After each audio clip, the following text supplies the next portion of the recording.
Hey y'all, hope your spooky season's been going well. So last month, I experimented a little bit with the format of Roundup, opting for shorter, quicker reviews across the runtime. I really enjoyed writing this way, and I think last month's video was pretty fun, so I'm doing it again. Smaller reviews, but more song recommendations as a trade-off. Let me know if you have a preference in any direction. Anyway, enough talk. Time once again to dig into a hand-picked selection of tracks and singles from October 2024.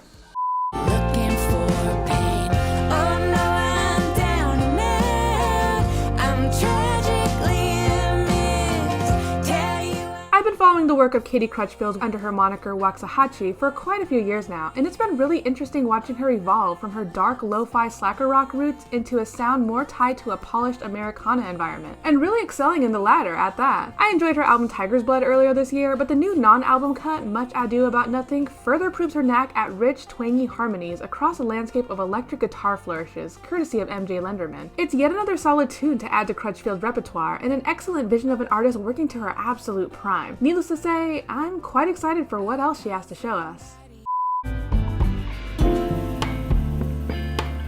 I woke up lost in her room. Faye Webster is an artist that fascinates me nearly as much as she frustrates me. She has this really low-key, pretty indie pop atmosphere absolutely on lock, and yet her album from this year was disappointing to me in how little sonic ambitions she demonstrates through the track list. When she gets it right though, boy does it hit. And After the First Kiss is a really sweet and sincere take on puppy love romance, told in the soft, delicate manner that only Webster can nail. It's just as spare and minimal as I'd expect, and yet the soft blanket of strings that fill in the series of snapshot memories she shares about her lover is such a brilliant touch. I can't help but be won over by this one. It's a really lovely song to kick off the autumn season, and I've greatly enjoyed it each and every listen. And left the game. Lord, I need your loving. God knows I gotta be leaving the rest. Another Roundup, another neo-soul track from your enjoyment. Michael Kiwanuka is an English musician who has made a name for himself through his body of warm, psychedelia-tinged soul music that leaves quite the impression. I've yet to dive too deeply into his work, but the rest of me really demonstrates what I've been missing. In this track, Kiwanuka navigates from an earthy folk intro into more jazz-infused textures strung along by his husky smolder of a voice. Smaller sonic elements trickle their way in ever so subtly, but enough to give the song this full-bodied atmosphere that is impossible to resist. He's got an album coming in November, and based off what I've heard so far, it's bound to be something that I'm not gonna want to miss, for sure.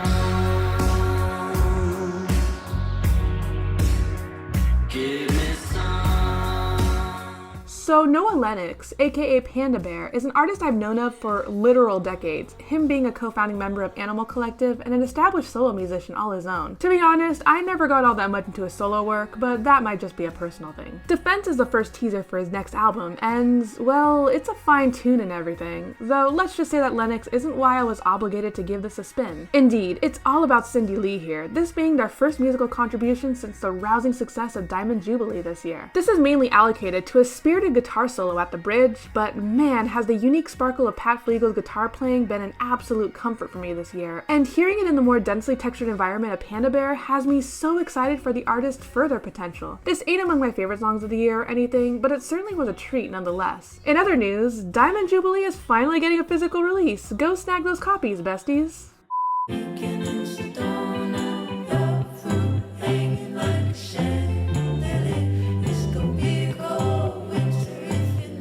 And speaking of artists who have done their unique takes on 60s brill-building pop this year, it's 070 Shake, apparently. Most of y'all probably know her for her feature on Ray's Escapism, but I'm proud to say I've been following her for a bit longer than that. And I'm glad to hear that this mainstream attention hasn't dissuaded her from her stints at strange experimentation, because that's exactly what this is. Winter Baby brings to mind the light, airy sound of the Ronettes and the Shirelles, yet the stormy percussion and Shake's strange harmonies bring a shakier, even surreal subtext to the entire piece. And then we swiftly transition to New Jersey Blues, which, okay, yeah, I'm not feeling this half quite as much, with its weaker melodic bass clashing with its heavier trap vibe, but I mean, it's nothing if not fascinating. 070 Shake is always going to be a mixed bag for me, but if there's one thing she's not, it's predictable, and I will be checking out this next album.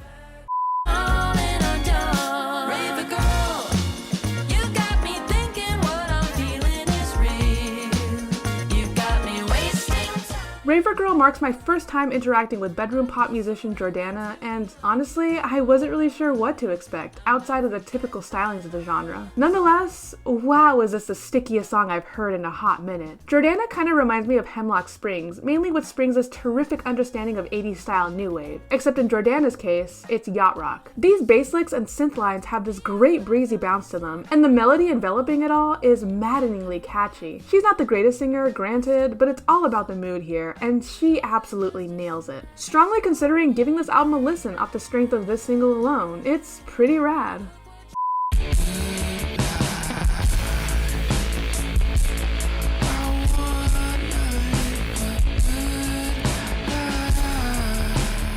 I do recall giving a spin to blues rock musician Benjamin Booker's album Witness way back in 2017, and while none of the tracks really stuck with me in the long term, there was no denying that the potential for greatness was all there. Nevertheless, LWA in the Trailer Park is a leadoff single to his first album in 7 years, and my lord is this a change. Gone is a more organic orchestration that defined Witness. Now we have a pummeling electronic punch of an instrumental, courtesy of producer Kenny Siegel. Booker's voice is as soulful as ever, yet with a defined coldness that traces along these edges, giving off this eerie vibe that is nonetheless strangely intoxicating. I know I said he had potential, but I can't say I was expecting this. Only time will tell if this will be a sound that'll stick, but as for now, I'm really liking what I hear.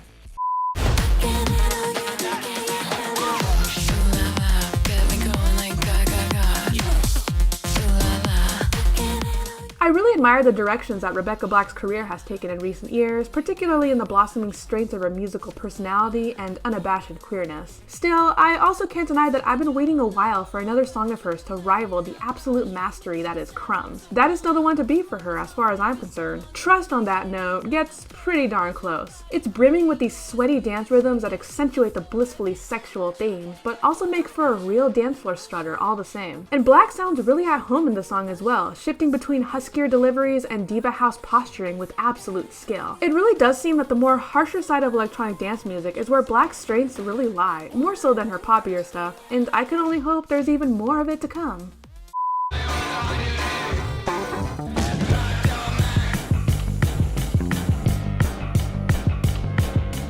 So, DARKSIDE is a group consisting of electronic producer Nicholas Jarre and jazz musician Dave Harrington, and under this lineup, they put out a couple of really neat albums in the electronic neo-psychedelia vein. Graucha Max is our first release as a trio, with their recent inclusion of drummer Tilakia Esparza, and they're certainly putting more emphasis on the erratic percussion here. Even better, the song creates this dense collage of more industrial-leaning sounds that draws equal comparison to the Strokes as it does Man Man or Tom Waits. It's wild and fuzzy at its core, and even still, I was certainly not expecting an ease-down outro with a pronounced cumbia inspiration of all things. This was a really fun track to stumble upon this month, and I sure as hell am keeping my eye on DARKSIDE for the foreseeable future.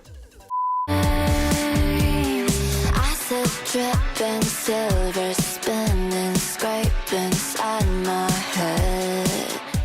And finally, we've got the latest single from art pop musician Yeule, who put out one of my favorite albums last year in Soft Scars. Since then, I've taken more of a dive into their back catalog, which is defined by their affinity for glitch pop textures. Yeule, nonetheless, seems to be embarking further on the dreamy pop rock of their last album in this next phase of their career. Echo is spinning with bright melodies and mid-tempo guitars, and is generally just a really solid tune. I'm feeling traces of Caro Caro Bonito and their knack for cycling between soft sounds and darker themes, and while it's not a sound I can genuinely say I love at this point, the growth I'm seeing in them really is palpable. Really looking forward to what else their upcoming project has to show to us. I'm sure it'll be quite the experience indeed. And that's all. Let me know if any of these songs are to your liking, or if there's anything else you've been loving lately. List season is just around the corner, so until then, take care, and I'll see you next time.